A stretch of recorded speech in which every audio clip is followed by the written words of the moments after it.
Kami po dito sa Distrito Eklesyastiko ng San Jose, Mindoro Occidental. Mula po sa lokal ng San Jose, sa lokal ng Santulayan, lokal ng Magbay, sa lokal ng Busaran, lokal ng Purnagan, sa lokal ng Sablayan, sa lokal ng Bacolod, sa lokal ng Kalawag, lokal ng Bubog, sa lokal ng Kaminawi, sa lokal ng Pulang Lupa, sa lokal ng Ambulong, sa lokal ng Kalintaan, sa lokal ng Manood, lokal ng Monteclaro, sa lokal ng Aguas, sa lokal ng Yudagubang, sa lokal ng Magsaysay, sa lokal ng Mabini, sa lokal ng San Roque, sa lokal ng San Isidro, sa lokal ng Iling Proper, sa lokal ng Batasan, sa San Pedro Extension, sa lokal ng Amaling, sa lokal ng Simirara, sa lokal ng Lumindao,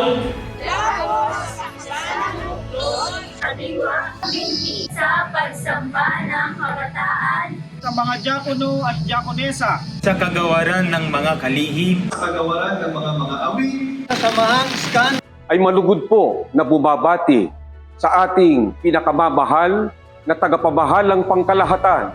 ang kapatid na Eduardo V. Manalo, at maging sa aming pinakamamahal na pangalawang tagapamahalang pangkalahatan, ang kapatid na Angelo Eradio V. Manalo, at sa lahat ng mga kapatid sa buong mundo ng